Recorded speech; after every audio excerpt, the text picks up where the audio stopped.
샬롬, 하나님과 동행하는 새벽기도회 달라스 임마누엘 교회 권성철 목사입니다.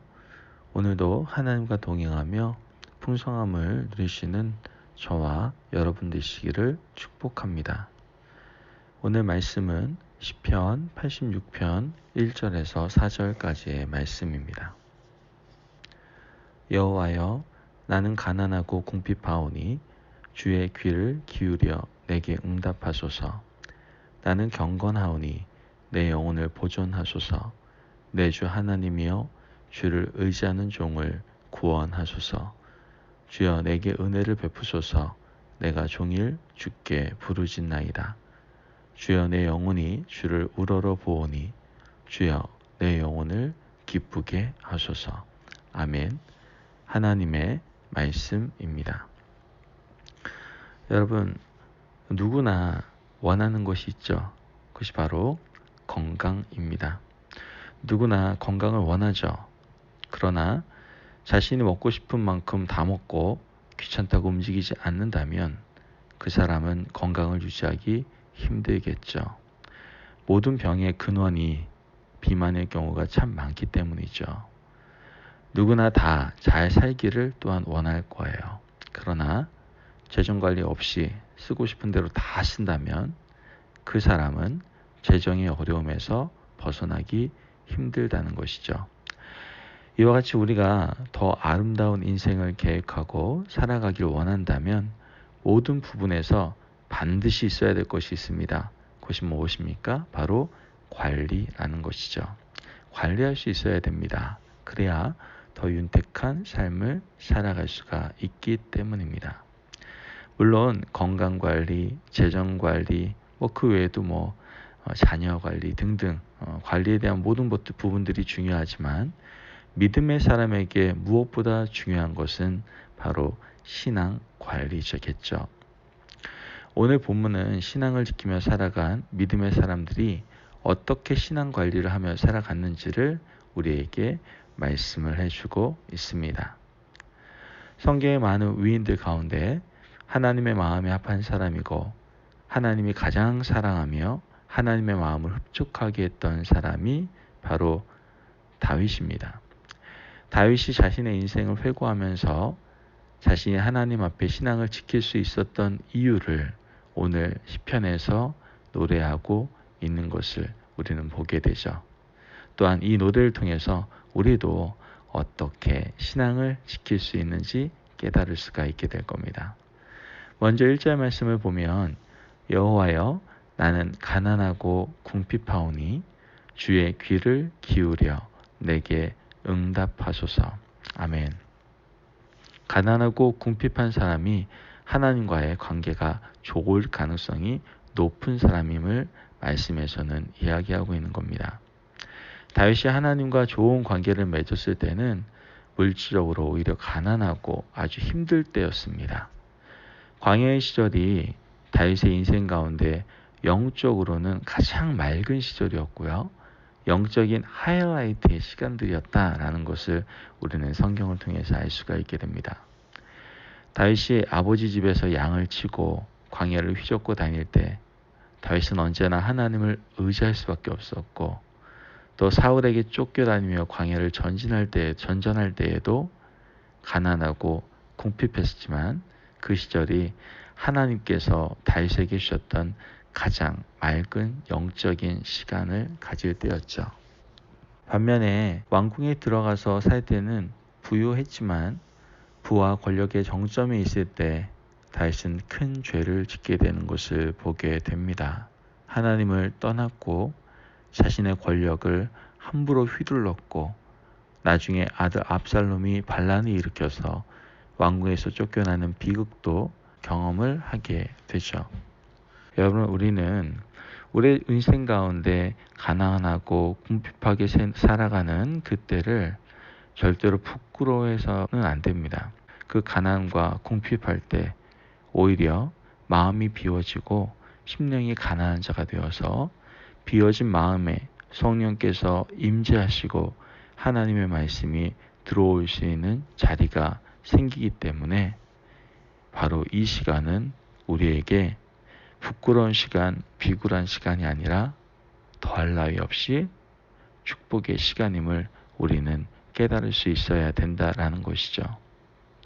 즉, 오히려 심령이 가난할 때가 하나님과 더 깊이 동행할 수 있는 가능성이 열리는 시간이다라는 것이죠.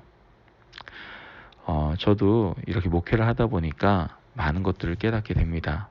제 주위에 있는 목회자들과 또 믿음의 사람들의 모습을 가만히 보게 됩니다. 그러면은 참 재미있는 것이 좀 힘들고 어려울 때, 그것이 재정적인 것이든 삶의 환경적인 부분들이든 힘들 때에는 얼마나 간절히 하나님을 찾는지 모릅니다. 그러나 하나님의 은혜 가운데 그 모든 상황의 어려움들이 풀리고 난 다음에 그 믿음의 사람이 결단하고 결심했던 부분들에 대해서 하나님의 은혜에 감사하고 감격해서 더 하나님과의 동행에 깊은 관계 속에 들어가는 것이 아니라 오히려 교만해지고 하나님을 잊어버리고 오히려 하나님과의 관계가 멀어지는 그러한 사람들을 종종 보게 됩니다. 어떻게 보면 목회자들도 마찬가지입니다. 상황이 어렵고 힘들 때에는 의지할 게 하나님밖에 없어요. 그러다 보니 하나님과 더 깊이 동행하기 위해서 힘쓰고 애쓸 수밖에 없죠. 그러나 조금 목회가 편해지고 또 교회가 성장하고 그러다 보면 오히려 하나님과의 관계가 소홀해지고 다른 것들에 눈을 돌림으로 말미암아 오히려 하나님께서 주신 은혜와 축복이 목회자에게 더욱더 큰 안타까운 방향으로 흘러가는 것을 주위에 있는 목회자들 이야기와 소식을 통해서 듣게 됩니다. 여러분 기억하십시오. 심령이 가난할 때 하나님과 더 깊이 동행할 수 있습니다. 이것이 꼭 비단 우리가 상황이 꼭 어려워야만 되는 것인가 라는 것을 이해하게 하는 것은 아닙니다. 우리의 마음이 언제나 심령이 가난한 그러한 마음이 되어서 하나님과 동행하기 위해서 애쓰고 힘쓰는 그러한 심령이 되어야 된다라는 것을 말씀드리는 것이죠. 하나님께서 우리가 살아가는 인생길에서 마음을 비울 수 있도록 우리의 인생을 가난하게 몰아가시고 또 궁핍하게도 만들어 가시는 것은 바로 우리가 신앙을 잘 지키며 살아갈 수 있도록 우리를 다루어 가시는 시간임을 여러분들 기억하시고 오히려 그러한 시간 동안에 하나님께 감사하시고 더욱더 하나님을 붙드시고 하나님의 축복을 기대하며 나아갈 수 있는 저와 여러분 되시기를 축복합니다. 아멘. 2절 말씀을 계속해서 보면 나는 경건하오니 내 영혼을 보존하소서. 내 주 하나님이여 주를 의지하는 종을 구원하소서. 아멘. 다윗은 경건하오니라는 말을 하고 있죠.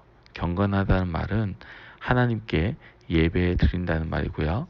예배 드린다는 말은 하나님께 무릎을 꿇는다는 말과 같은 어원임을 우리는 알아야 됩니다. 그러므로 다윗이 하나님의 마음에 합한 자가 되고 늘 신앙을 지키는 믿음의 사람이 될 수 있었던 중요한 이유는 하나님께 항상 무릎을 꿇고 예배드리는 겸손한 사람이었기 때문임을 우리는 알게 되는 것이죠. 다윗의 시편을 보면 다윗은 주의 성전을 향하여 무릎을 꿇고 두 팔을 벌리고 예배드린다는 구절이 굉장히 많이 나오는 것을 보게 됩니다. 왜 성전을 향하여 예배드릴까요? 다윗이 광야를 전전하면서 주께서 계신 곳에 직접 들어가지 못했기 때문임을 우리는 알아야 됩니다.